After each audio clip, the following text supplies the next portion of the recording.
Angry at you. Well, it's like perhaps you remember the fine feature film Ladyhawk, where Rutger Hauer was there all day during the day, and they were walking around with that bird, and then at nighttime, where did he go? And then there was Michelle Pfeiffer and a wolf, and they would just hang out. And Matthew Broderick was trying to make it all make sense. Maybe you're the bird to their wolf. Okay, this is not that show. Oh, what show is this? This is the Backpack Show, where we bring you insights about success from unusual places. Well, we have an unusual place today, don't we? I'm so excited today. We're going to talk to Claire Rudy Foster, a queer, non-binary trans writer who's joining us. It's very early in the morning where they are. So same as you, right? Same time zone right now. Foster is the author of a short story collection, Shine of the Year, and also the face of Google's recovery awareness campaign. I found Foster through an article they wrote about speech writing for other people. And I've always thought how hard it would be to get somebody else's voice just right. And then also to hear words that you wrote come out of somebody else's mouth and get like a standing ovation and stuff. So that was what sparked my curiosity and made me want to speak to Foster. Friends, womans, cunt women, when me your ears. Hi everyone, Tim Kitzrow from NBA Jam and NFL Blitz, welcoming you to The Backpack Show. Your hosts, Chris Brogan, Kerry Gorgone, Boom Shakalaka. Backpack Show. Why don't you break out your Elmer Fudd more often? Like, why haven't I heard that before? Which? Your Elmer Fudd. Oh, because it was a mix of Monty Python's The Life of Brian and Julius Caesar. Still no excuse. We have no Wadja, no Wedowik, no Rudolph the Red-Nosed Reindeer. Do you ever write speeches for someone else, Chris? What's really funny is that part of my new job in strategy involves writing for other people. Not word for word speeches, not like beat for beat. So I've got to ask Foster what that's like. And when you said, I have to tell you, so as an author and a professional speaker, when you said Foster's words, someone else gets the standing O, it's over. Like I'd run up on the stage and push the guy down. I wrote this. This was mine. This is my words. I felt that way about ghostwriting. Like for like a hot minute, I did some ghostwriting for a friend of mine as more like a favor. And all of a sudden it was blowing up all over the place. And I was like, right. Not that like I didn't even want the recognition. I just didn't want her to have it. Right. I'll be taking that back, please. Exactly. All right. We got to get Foster on here. This is too much fun already. Hey, Foster, how are you? Good morning, campers. I am well. So I hate camping, Foster. I'm into it. I was a Boy Scout for whatever that. I was a Girl Scout. It was the worst. My tent didn't even go all the way to the ground. I was a them scout. An M Scout. A them scout. Them it's scout. A trans joke. Yeah, it's early. Right over your head, Christopher. Right over your head. I just heard M, and I was like, "What is this from some other country?" Wow. Foster, so we're happy. Set the stage for me, though. Set the stage. They just got a standing O or something like that. You're sitting there feeling proud because you wrote it. I should be feeling proud. I wrote that. Right. But you don't want to get up there and just grab their throat a little? Like you don't want to be the one that came out of your lips? Let me tell you something about speech writing. The speaker is just as important as the words. And the fact is that there are some people who are so charismatic that they like Morgan Freeman. Morgan Freeman could read the side of a cereal box and, reduce you to tears. Yeah, Morgan Freeman. But, the rest of us, you can give an ordinary person a great speech, and if they have no delivery, if they have no platform, and if they have no charisma, doesn't matter. It doesn't matter. I think it's really tempting to want to take credit for somebody else's like personality, but I can't give you a personality. I can just give you a speech that, takes what you have and kind of makes it a little shinier. Chris would still run up on Morgan Freeman. Give me those rings, you little connected dots. I wrote it. Stop making me cry, Morgan Freeman. You go all Kanye. I wrote it. Yeah. No, I mean, sometimes it's tempting, but the fact is that who I am doesn't really matter. It doesn't really matter. If you don't have humility, seriously, if you don't have humility, you will not make it as a ghostwriter. All right. So, here I am not wanting to talk trans things, but that is a huge connection, Foster.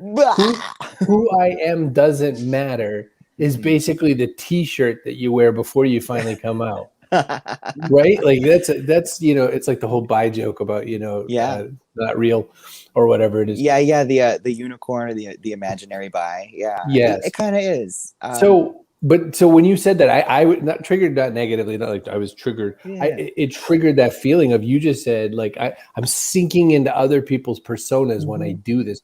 Does that connect with you? Do you feel that back when I bring it up like that, or no? I do.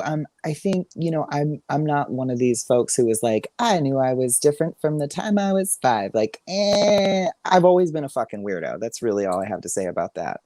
I came out as transgender when I was like, I don't know, 32, 33. So that's considered old by a lot of others. Hey! That's what I'm saying, man. I'm 37 now. Life is beautiful. I'm a parent, I'm self-supporting. I have a life. But I think that, at least for me, something that's particular to transgender people is that we have a real sensitivity to language and nuance and the way that people express themselves, especially if we spend a lot of time trying to pass. I think I do a really good woman impersonation, although, looking back, I wasn't that great at it. And now I would say that, when needed, I can do a pretty good like guy impersonation. Frankly, I'm not really good at that either. But the fact is that I do listen to how cisgender people express themselves and what they care about and how they talk to each other and how they code switch in different situations. And, just being able to have a handle on language like that makes a big difference in my job. I was going to say, it sounds like you, generally speaking, are good at picking up on how people express themselves, any different kind of group of people, because you might have to channel that. Mm-hmm. Channel it, adapt to it, subvert it. I was raised in a family where extreme sensitivity to social dynamic was instrumental. It was like we were all brought up with that from day one. You need to be able to read the room. And as I grew up, I found out that you don't just read the room, you can write the room. If you understand how, what people care about or what they're really trying to get at, what they're talking about, like that's a very powerful tool to have. If you can find the theme of a conversation, you can drive it. You'd be so helpful at Thanksgiving. I'm killer at Thanksgiving. Invite me to your parties. I need a new family. Oh, well, we have loner families quite standing by. That's good. Plenty. I'm a newer model. I'm high mileage, but I'm really well behaved. Head on to the Brogans. My folks are right here. I hear y'all got a pool. Yes, and I didn't actually want to get out of it this morning, so I was really thinking of like doing the whole show from poolside. Then you would get out like Phoebe Cates, and like walk up to the camera. What's in your backpack?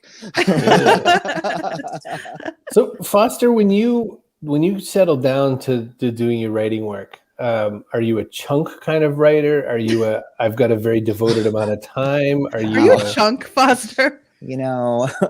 I'm not going to answer that question. I mean, post-pandemic, I'm definitely more of a chunk. How do I work? I mean, my life has changed a lot. Not pandemic related, but just life being life. I was always a writer with a normal job prior to going freelance, and I wish that more people would talk about that. Like, not all of us have trust funds. Not all of us have tech jobs or whatever.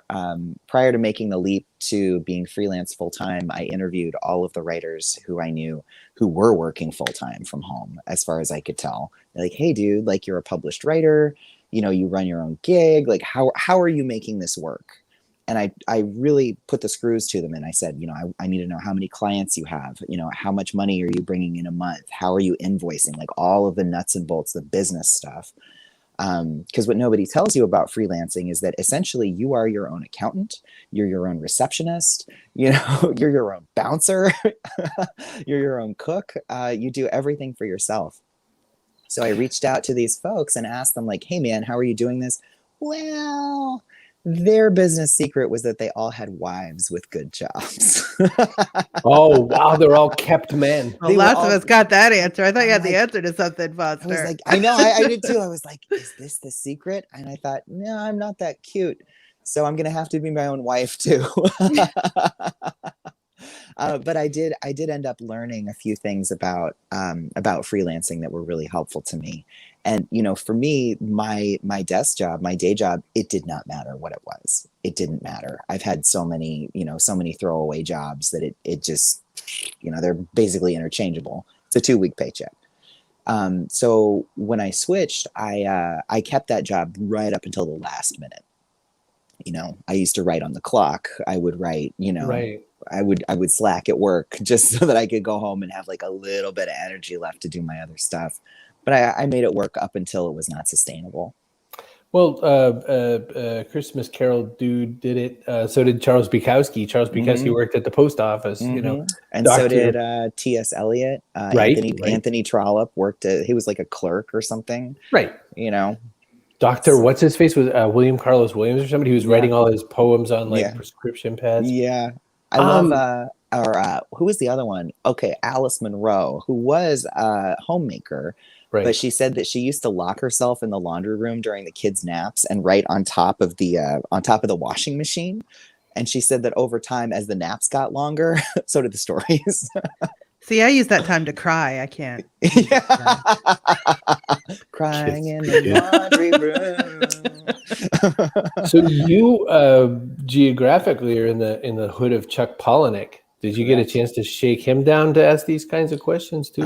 I think Chuck and I have very different approaches to writing. I think we do have a lot of things in common. He has written about Portland. I think he lives in Vancouver now. Sleeps on a mattress full of money, as far as I know. I think that's his beauty secret. No, we're very different. To answer your first question, I'm neither a chunk person nor a stealing time person. I do use every free minute that I have. And when I had less time, I was one of these like putting stuff in my notepad on the bus, writing one sentence a day if that's all I had time for. But I'm more of like as a recovered heroin user, I'm more of like a deep dive person. Like I want to go into the writing and just stay there for a couple days. I come out later in the week with red eyes and like dehydrated and wondering what happened to me. You look addicted to your writing. Yeah, it sucks me in, and that is when it's when it's good, it's good. That's the only place I want to be. What did heroin give to your writing, and what might it have taken from your writing? I think it gave me the fantasy that I was a real writer. It gave me the fantasy of being glamorous. I would say that that's a short-lived thing. Kids, if you're considering heroin as an aid to your writing, skip it. Stick with cereal. But yeah, I think it gave me the illusion that I was doing something glamorous and special. I wanted to be like Kurt Cobain. Writers are so glamorous. Yeah, super glamorous, especially when you're like doing rails of blow off the toilet seat in the nastiest bar in town. Hey, babe, be somebody. No, it was a way of self-medicating a lot of feelings that I had. And frankly, if you can afford therapy or, get better friends, I suggest doing that instead. Can we talk about the recovery awareness campaign and how you got involved with that? That was fun. Yeah, I was invited to do that by Google. They'd seen some of the work I'd done with Facebook in the past. I was part of the Stop Opioid Silence campaign with Facebook and a nonprofit organization called The Partnership. And they, they'd seen the mini documentary that Facebook published of me, or I don't even know what you'd call it, posted. It feels so informal.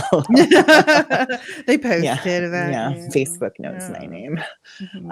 But yeah, Google had been looking at that, and I think it was something that started as kind of an in-house campaign because they're really focused on like workplace culture and creating more inclusive and supportive environments and mental health, especially I think if you work at one of the biggest information mines in the world, mental health can probably be one of the first things to go by the wayside. So I think they wanted to acknowledge addiction as a mental health issue. They wanted to put some friendly faces on that. And one of those was this baby right here.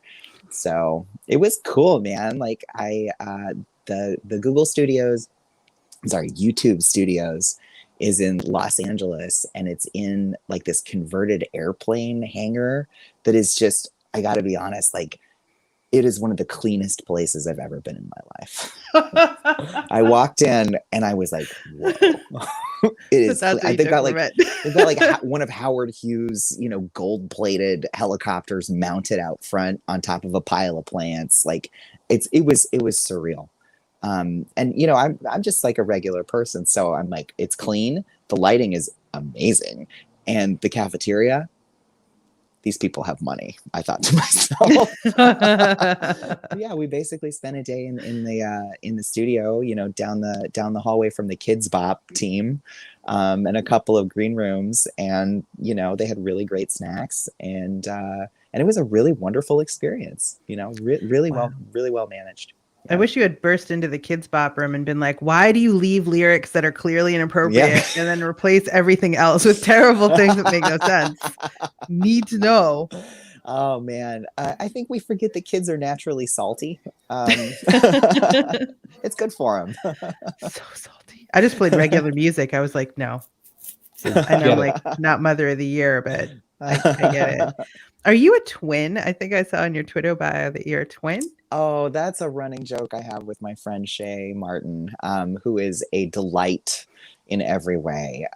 Shay is not my biological twin. We are adopted twins of each other. The twins you choose? Yeah, pretty much. Like, Shay is also queer. Shay is non-binary, and they grew up, I think, within a couple miles of the same place I did. So we bonded online, and now we're de facto twins. That's just the rules.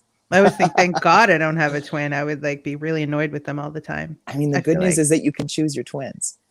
That's so true. You're exactly right. Now let's talk about other choices about who we have in our life. Are you going to grill me on my thirst traps? Yes. Oh, come on. That's my buddy. That's so the corgi that I sweet. just adopted. So sweet. She's a very good girl. She's all over your Instagram. Of course. I feel like if you're looking for writing tips, you're not going to find them on my Instagram. It's all dog pictures and my resume. So yeah, this is Hunter. I adopted her, just a couple weeks ago. She's 6 years old, and just dumb as a cereal box. She's perfect. just such a delightful dog. My first corgi passed away unexpectedly in March, and so she's my rebound, and it seems to be going well. There's me, sugar. Yes, there we are. Come on, face. I know, she just looks like that all the time. There's me in black and white, very dramatic. Yeah, black and white makes me look younger. Oh, look, I look very dramatic in black and white. Lexi. Yeah, you got to put some of those in too. And profile. There's Emma, my first corgi. So sweet. She was such a good girl. It was like living with Greta Garbo. She was so angsty. Just, I want to be alone. She had a lot of depth. And then Hunter is like the polar opposite. Well, I mean, come on. Just not a care in the world. Wonderful. Well, we have 1,000.5 more questions for you, but we have to do a quick couple of ad reads. So I'm going to stuff you backstage. We'll do a couple quick ad reads. Stuff. I mean, that has no dignity. Backstage, look at that. There you are. All right. Hey, want to make a show like this? Hey, you can use StreamYard. cbrogan.me/StreamYard lets you set up a video show just like this. Slickety doodle, just like that. Nothing to it. Hey, maybe you're not attractive enough to have a video show like us. Maybe you should have an audio podcast. So go to castos.com. They make an incredible. You can be a pea in a pod. Castos.com. You can make a podcasting legend. They will host your audio files and syndicate them all the places where people want to listen to podcasts. Castos.com. Hey, that was good. Hey, you want a .online domain? You could have foster.online for $1. That's it. I said $1. cbrogan.me/online. Use the code Chris in all caps and put foster.online in there today before Foster all gets caps, everybody. All caps on the code. All right. Hey, do you like search engines but are sick of Google? Use presearch.com. Stick it to the man. Stick it to the man. They made this because there were all kinds of shenanigans going on with Google. And Colin Pape said, I'm taking some of your search engine traffic. And he did. All right. We have to grab Foster back. That was a pretty good read. So, if you say so yourself. Good job. Hey, look, I'm attractive.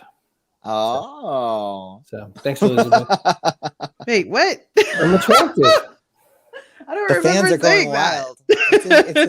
It's in the footer bar. I don't remember saying that. Foster, we talked about this one way. I want to talk about it another way when it comes to writing. Yeah. When I write, and I've done this for a lot of years, including writing technical work, I'm very aware of, for instance, throwing a ton of female bosses into it. I'm very aware of taking a lot of non-American-ish names. Priyanka is the boss, or Sharit is the boss, or something like that. What are some of your secret tricks here? What are you salting in there? That people maybe weren't going to catch on, even though what you're writing is like, a guide to a cool new piece of software or something. Oh, I feel very seen right now. Let's see. One of the examples I'm thinking of was in my short story collection, Shine of the Ever, which came out in 2019, which is about 10,000 years ago in pandemic time. And I have a story in there called, I think it's called Short Hair. I don't know. It's about two roommates. One is a cis woman who is very badly behaved, and the other is about her non-binary roommate. It's told from the roommate's perspective. And this narrator is super, very, very fluid with gender. Like there's no real, like very androgynous looking, avoids pronouns, doesn't really name themselves. And so to me, working on the story, yes, there it is. Working on the story again and again and kind of looking at the dynamic between the two people, I thought, okay, this person's like hyper avoidant of the self. What name am I going to give this person? They're not white. This I know. They're fluid in a way that is non-American. So maybe a first generation or second generation immigrant. I started looking at cultures in which there are multiple pronouns or language that avoids pronouns, and I ended up picking the name Amit, which is from Southeast Asia. I think the name appears once in the story, maybe once. So that was a deliberate choice, and I selected it sort of like Priyanka, the boss, is like to just kind of put a little teeny tiny spotlight, like a little highlight on the dynamics that were happening elsewhere in the story, the characters' relationship to themselves, the characters' relationship to femininity, because they're often in female spaces. Just to kind of bring it up a tiny bit. I think that if their name had been Mary, it would have been, that's a different message, maybe this isn't true in life, but in literature, names tell you a lot about somebody. And Kerry, I think one of you brought up Charles Dickens earlier, the master of stupid names, right? Right? Like if that, like I don't think I could tell you the entire plot of Great Expectations, but the names are key in Dickens. Like it's a clue, it's a spotlight, and It's like 80s cartoons. Totally, All the characters that name. No, here comes Sabretooth Killer Butt. He must be a bad guy. Like, yeah, he is. Surprise! Man, the name is the gun on the wall. To use Chekhov as an example, like the name tells you a lot about a character in a story, and whether that is a delayed reveal or it's right up front, it's got to be there. Or a never thing, like in Rebecca, how the narrator never gets the name from beginning to end. We had a couple of comments come in while we were talking. Kat says Claire needs to read anything. It's Foster. Foster needs to read anything, including a phone book for Audible, because that is a voice I could listen to all day. Kat, I have some great news for you. I was recently greenlit by my publisher, Interlude Press. We will be doing an audiobook of Shine of the Ever. It'll be releasing in the fall. Watch Pre-order? for the link. Not yet, Okay. but it's coming. And Linda says, I just recommended this author as a potential guest for the Coming Out Chronicles podcast last week. Oh, thank you so much, Linda. Appreciate that. And Leslie found us through pre-search today, Chris. That's great. It's always cbrogan.me/BP live, by the way, in case you want the shortcut here. Yay. But, yeah, Kat, by the way, being my ex-wife. Love your work, Kat. It's a family show. That's who's thirsting on you. So Foster, we covered names. One of the things I wanted to ask a question about with regards to writing, I asked you the chunk question, do you chunk or do other stuff? How are you picking up your gigs? And then really important, all these other identities. Trans doesn't even, whatever, but the opiate awareness and all that sort of thing. What don't you do? Yeah, when you go to your freelance, you know, what a great photo. How do you scroll put back yourself? up? Scroll back up. Look at that. Here we go. This a photo hot is photo. taken. That's a great photo. My friend Wesley Lapointe took that. He is incredible. Know his name. He made me look good. That's why you look so optimistic. That's why I still have hair. Man, I started buzzing my head over the sink during the pandemic because, you know, nobody had to look at me. Now I got to grow it back. Well, so did Chris, except he had a video show every single day. Oh, Chris has great hair. You had to watch it go slowly like a chia. Yeah, right. No, you've got great hair, man. So thank you. But yeah, there's not a lot that I don't do.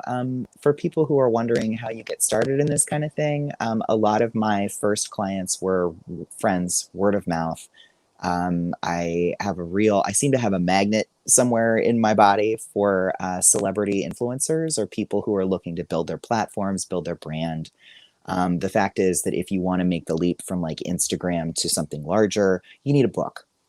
Or you need some publication credits.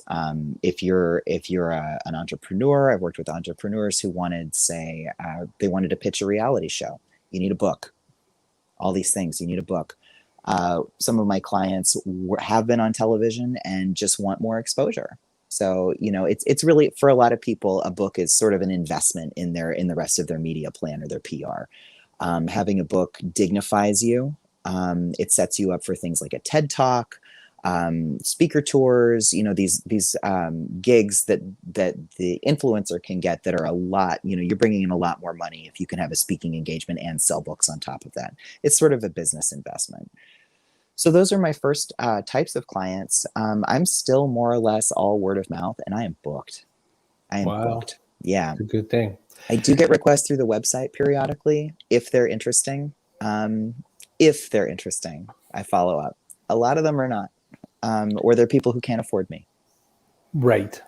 So Foster, I've never done this before, but I went to a speaker's luncheon yesterday. Oh, what'd you think? I regretted it, but I was happy to see my friend.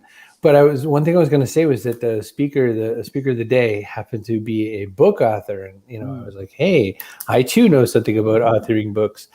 And then what I realized was that they were more like a pamphlet author, he says, judgy. So when you tell these people they need a book, do you also secondarily say, and it must have more than 150 pages? Before you answer that, Foster, I'm going to go grab, let's see, hold on. Yeah. It's Not About the Tights, a book by Chris Brogan. Wow. There it is, everybody. That happens to be a slender volume, but what's up, Skinny Mini? Trust Agents was 200-ish pages, and something. Oh my goodness! Look, I happen to have when mommy and daddy fight. It is right here. Hold on, let's go ahead. Let's look at that font size. Look at that. Are there pictures? This is why we not can't a have nice one, things. Foster. Not a one. And no pictures. Well, Chris, I'm disappointed. This is why we can't have nice things. Anyway, answer my question. It's a great question. I think, you know, it's not the size of the dog in the fight. It's the size of the fight in the dog. I think everybody's book needs to be a different length. Not all ideas are book length, right? Some books are pamphlet length. I think it's a little unfair to say I'm a book author when what you've written is like, and I think it's fair to say that about my own books. They are both quite slender, portable, if you will, memorable, punchy, but slender. And I think that one of the things that I do when I'm ghostwriting for somebody is we spend a lot of time on project development. You know, how big can we make this idea? How big does it need to be? What are your needs for this? Where do you want this to go? You know, who do you want to see this? A lot of people fantasize about, you know, I want to be on Good Morning America and I want the host, you know, or I want my book in Times Square, or, you know, I want Oprah to read this. Well, Oprah doesn't read little books. Right? When you think of Oprah holding a book, you're seeing like a volume, like an actual Anna Karenina. Yeah, well, maybe not. Yeah, or like White Oleander is a great example. Like that book is probably around 400 pages. It's really fast paced, but it's, you know, that's a chunk of book. It's a great book. So let's think about that book for a second. That book went through the traditional publishing process. It's not self-published. Oprah does not look at self-published books. She looks at narrative long form stories that are either nonfiction and like sort of self-helpy, interesting things, or she looks at sort of exciting, fast-paced fiction like A Million Little Pieces. Oh. That is still one of my favorite books, and I don't care what anyone says. I think that if you have any experience with addiction, recovery, or treatment, it is very transparently fiction. And that's fine. It is. No, what help it me is. with that, because I don't know any of that. I never have admitted to any addiction. So I was reading it and I thought to myself, this is the smartest. Really? Yeah, it's not realistic. And that's okay because it's super entertaining. But I was reading it and thinking, there's no way he hides this dude's body in the dumpster. Come on now. You're telling me you snuck out of treatment to go get laid in the woods? Right. There's no way. There's no way you'd be allowed out of the building. It's just these little things that are just It doesn't take away from my enjoyment of it, but it's not realistic. So with writing, you know, some people have big ideas, some people have small ideas. Some people do really well with like an ebook that they're self-publishing because that's what's appropriate for them. And other people really want to go the distance. Like they want the agent, they want the book tour, they want the contract, they want all that stuff. And so we talk about their needs and then we talk about how I can help them. We had a comment come in from Cody saying, if it's not about the tights, what is it about? Nietzsche. Yes, of course it's about Nietzsche. That's what the book's about. It's an owner's guide to bravery. So that's what it's about. An owner's manual for bravery. An owner's manual for bravery. See, I think that's great. I would read that. Whatever. I have all your other books on the shelf, boss. You want me to go get them and prove that they're longer than this? Ooh. No, it's okay. I don't have to show off my size. I'm okay. I could pack. No, but you know what? This might be worth talking about. We're joking about the size thing, and especially because that person like literally had a pamphlet. You know, a pamphlet is no bueno.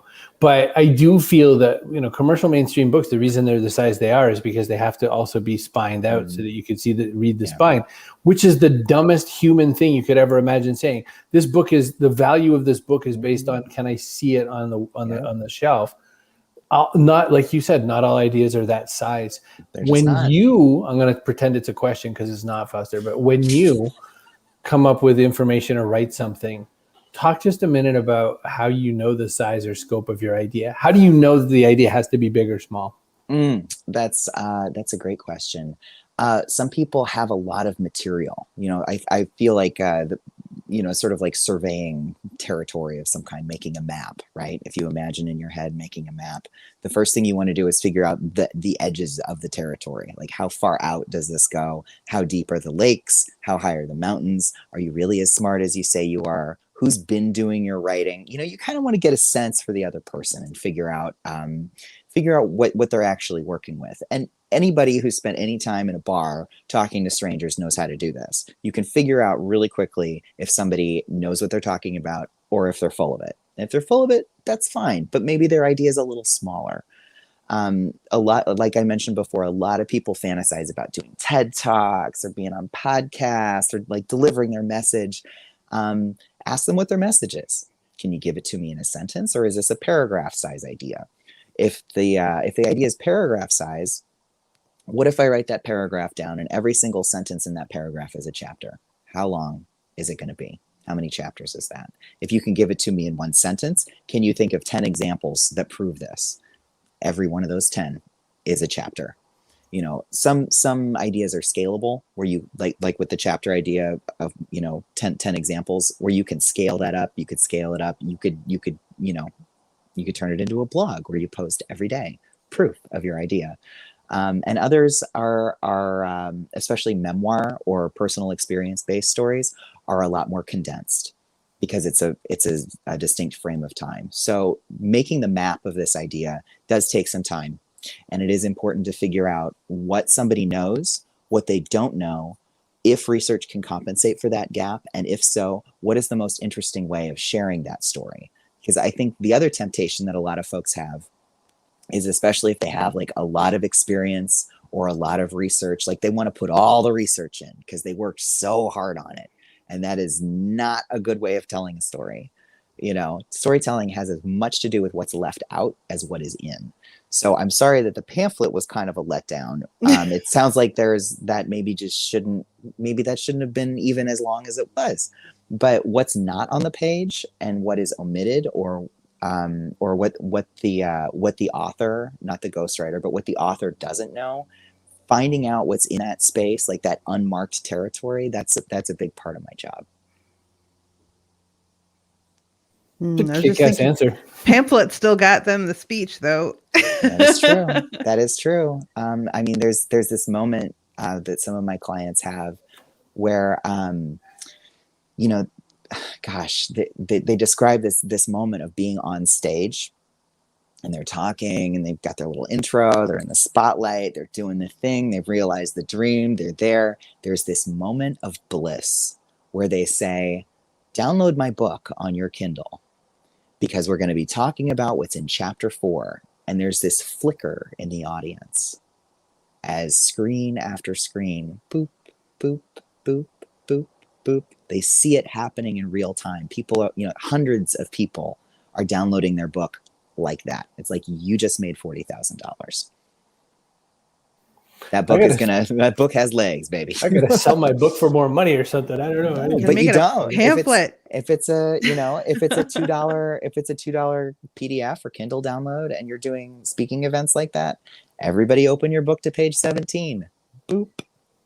Flicker, flicker, flicker, flicker, flicker. Yeah. You're mighty. I that's another reason that people want a book. It's a secondary income stream. I mean, you have to promote it, right, which is a job, but some people have 9. They do. People do. Some people are idiots. So, Foster, I have terrible news. We got to go already. Yeah, and that's a real letdown. So, listen, we want you to come back sometime soon. So just say yes. Happy to. Yes. Okay. All right. Well, and we sometimes we do West Coast week, so we might even drag West Coast week. Oh yes, in September we'll be airing at 7 p.m. Eastern for 1 week in September, Labor Day week. Mercy. 4 p.m. your time. So prep it up. So you're like, why? You could have mentioned that to me yesterday. I hear you saying 4 o'clock. Oh, look at this. Fave guest ever. Thanks, wow. Dad. We're not allowed to have favorite guests, but if I was, you would definitely be on the short list. Well, I appreciate that. Or the short bus, either one. Oh, and here's our person of the day. Kaboom! Well, I don't know. It's a toss-up between Cody and his Nietzsche reference, which I'm pretty impressed about. The Nietzsche one is good. Pretty good. Mm-hmm. I might give it to my favorite Scott, Chloe Forbes Kinlan. I think I'm going to give it to my favorite Scott, Chloe Forbes Kinlan. So glad that you were here. Glad that you had it. You now are a person of the day that entitles you to 1 free apple. You just have to go to the store and buy it. And you can eat that apple whenever you'd like. I want to make it into a tart. Oh, that's what I would do. One really quick true story about going to Google. When you mentioned it, totally came rushing back to me. Was I was at Google, and when you talked about the meals and all that, they also have those like snack things. Yeah, about like snack things every 8 feet.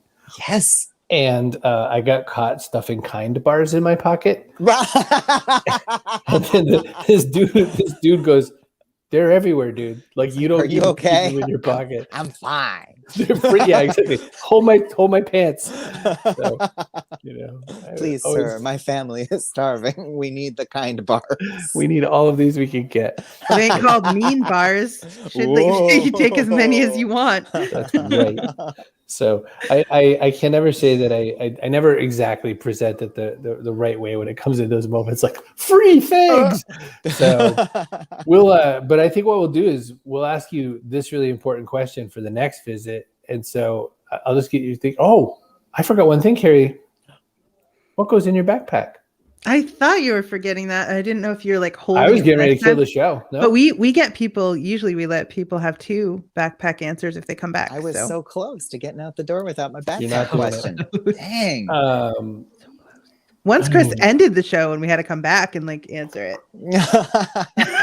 He actually ended it. We turned the show back on. Wait. Man, I thought about this question. I wanted to have like a real cute answer, like something funny, but I buy my book. Do you want me to give you a copy of my book? No. Kerry, what's an example of a good physical thing that someone could put in a backpack? Extra set of teeth. Oh, that's a good one. DJ Cumberbund. Kerry, what's something that someone could put in the backpack that's metaphorical? kindness. Oh, that's a good one. Kind bars, yeah. Kind bars. All of them.